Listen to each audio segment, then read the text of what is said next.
Hello! What's your understanding of feasts?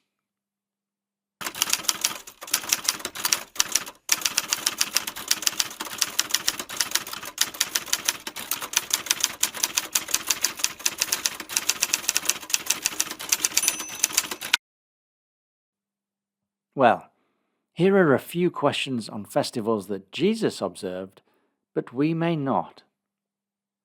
Question 1. What was the Old Testament feast that celebrated God's saving the firstborn children while Israel was in Egypt? Was that tithing, Passover, harvest, or firstborn?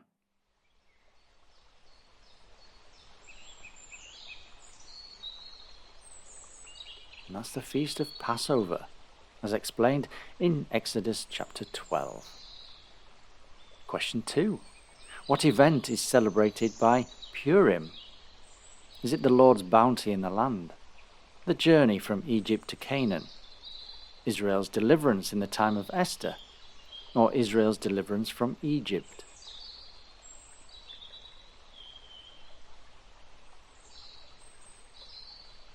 And Purim celebrates Israel's deliverance in the time of Esther, as described in Esther chapter 9. Question 3. What fast was kept 5 days before the Feast of Tabernacles? Was it the Day of Atonement, the Feast of First Fruits, Passover, or the New Moon harvest?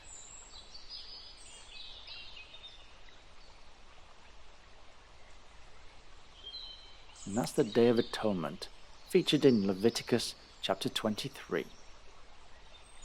Question 4. On what festival day did the priests release the scapegoat? Was that Passover, the Day of Atonement, the Feast of First Fruits, or Pentecost?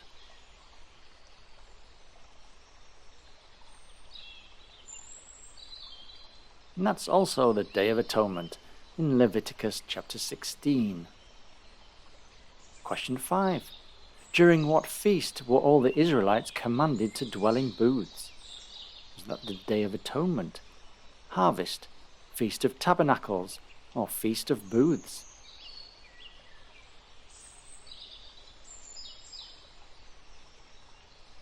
And that's the Feast of Tabernacles in Leviticus chapter 23. Question 6. What feast was celebrated in grateful recognition of the wheat harvest? Was it the Feast of Weeks, the Feast of Tabernacles, Passover, or Purim?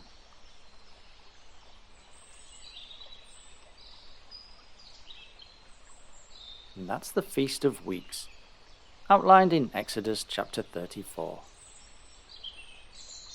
Now, the Feast of Weeks, celebrating the wheat harvest, is also known as Shavuot. It may fall between May the 15th and June the 1st, which is quite early for many global harvests.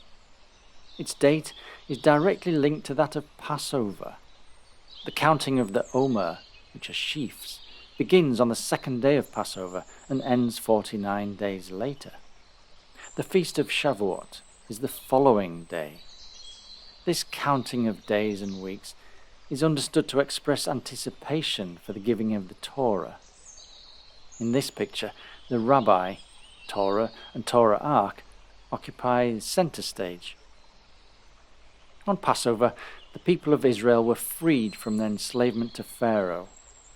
On Shavuot, they were given the Torah and become a nation committed to serving God. Question 7. How often was the year of Jubilee celebrated? Was that every year, every 12 years, every 40 years, or every 50 years?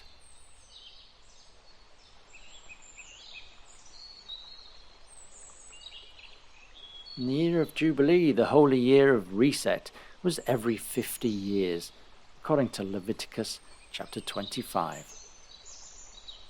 Question 8. What event was celebrated during the Feast of Unleavened Bread? Was that the deliverance from Egypt, the yearly harvest, Israel's deliverance in the time of Esther, or the building of the first temple?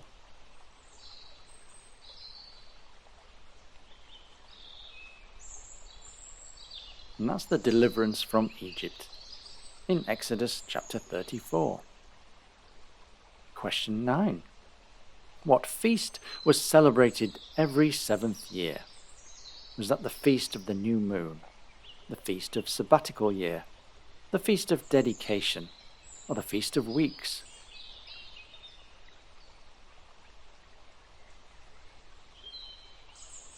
That is the Feast of Sabbatical Year, described in Leviticus chapter 25. And question 10. During what feast were all of the Hebrew slaves to be freed? Was that the Day of Atonement, the Feast of First Fruits, the Feast of Jubilee, or the Passover?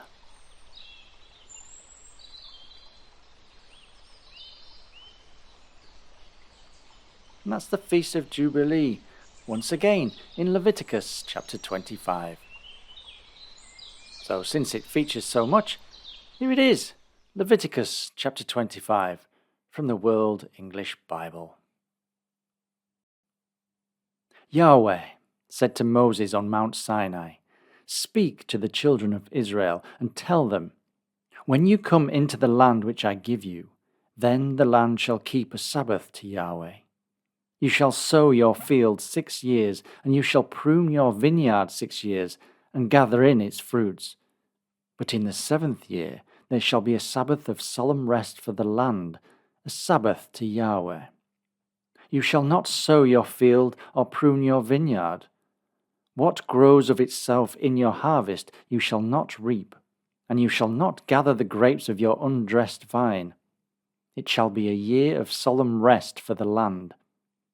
The Sabbath of the land shall be for food for you, for yourself, for your servant, for your maid, for your hired servant, and for your stranger, who lives as a foreigner with you. For your livestock also, and for the animals that are in your land, shall all its increase be for food.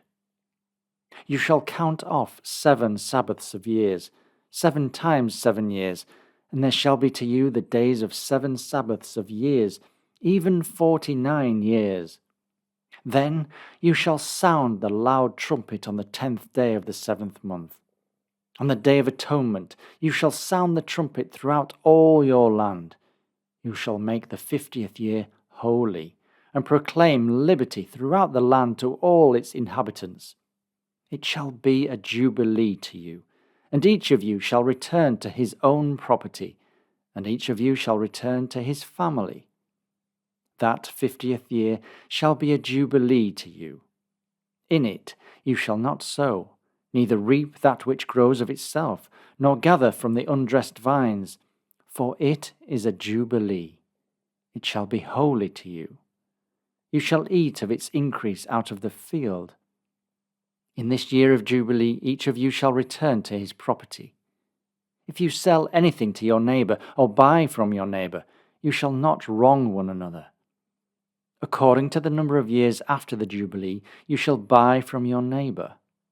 According to the number of years of the crops, he shall sell to you. According to the length of the years, you shall increase its price, and according to the shortness of the years, you shall diminish its price, for he is selling the number of crops to you. You shall not wrong one another, but you shall fear your God, for I am Yahweh your God. Therefore you shall do my statutes, and keep my ordinances, and do them, and you shall dwell in the land in safety. The land shall yield its fruit, and you shall eat your fill, and dwell therein in safety.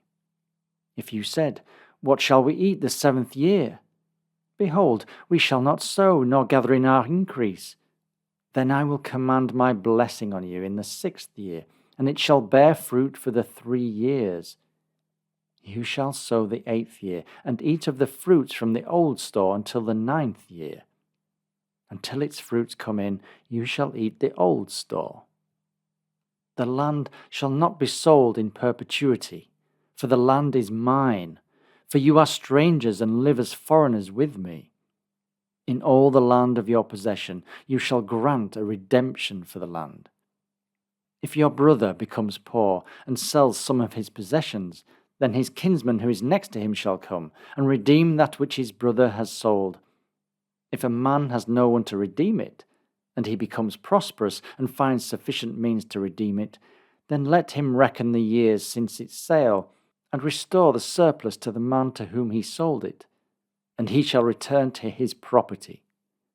But if he isn't able to get it back for himself, then what he has sold shall remain in the hand of him who has bought it until the year of Jubilee. In the Jubilee it shall be released, and he shall return to his property. If a man sells a dwelling house in a walled city, then he may redeem it within a whole year after it has been sold. For a full year he shall have the right of redemption. If it isn't redeemed within the space of a full year, then the house that is in the walled city shall be made sure in perpetuity to him who bought it, throughout his generations. It shall not be released in the Jubilee. But the houses of the villages which have no wall around them shall be accounted for with the fields of the country. They may be redeemed, and they shall be released in the Jubilee. Nevertheless, in the cities of the Levites may redeem the houses in the cities of their possession at any time. The Levites may redeem the house that was sold and the city of his possession, and it shall be released in the Jubilee. For the houses of the cities of the Levites are their possession among the children of Israel. But the field of the pasture lands of their cities may not be sold, for it is their perpetual possession. If your brother has become poor, and his hand can't support himself among you, then you shall uphold him. He shall live with you like an alien and a temporary resident. Take no interest from him or profit, but fear your God that your brother may live among you. You shall not lend him your money at interest, nor give him your food for profit.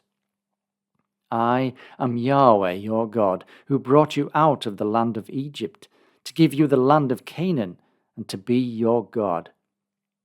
If your brother has grown poor among you, and sells himself to you, you shall not make him to serve as a slave.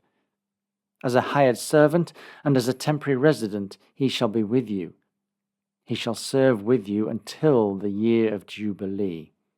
Then he shall go out from you, he and his children with him, and shall return to his own family, and to the possession of his fathers. For they are my servants, whom I brought out of the land of Egypt. They shall not be sold as slaves. You shall not rule over him with harshness, but shall fear your God. As for your male and your female slaves, whom you may have from the nations that are around you, from them you may buy male and female slaves. Moreover, of the children of the aliens who live among you, of them you may buy, and of their families who are with you, which they have conceived in your land, and they will be your property. You may make them an inheritance for your children after you, to hold for a possession. Of them you may take your slaves forever, but over your brothers, the children of Israel, you shall not rule one over another with harshness. If an alien or temporary resident with you becomes rich, and your brother beside him has grown poor, and sells himself to the stranger or foreigner living among you, or to be a member of the stranger's family, after he is sold, he may be redeemed. One of his brothers may redeem him, or his uncle or his uncle's son may redeem him, or anyone who is a close relative to him of his family may redeem him. Or if he has grown rich, he may redeem himself. He shall reckon with him who bought him, from the year that he sold himself to him to the year of Jubilee. The price of his sale shall be according to the number of years. He shall be with him according to the time of a hired servant. If there are yet many years, according to them, he shall give back the price of his redemption out of the money that he was bought for. If there remain but a few years to the year of Jubilee, then he shall reckon with him. According to his years of service, he shall give back the price of his redemption. As a servant hired year by year shall he be with him. He shall not rule with harshness over him in your sight. If he isn't redeemed by these means, then he shall be released in the year of Jubilee, he and his children with him. For to me the children of Israel are servants. They are my servants, whom I brought out of the land of Egypt. I am Yahweh your God.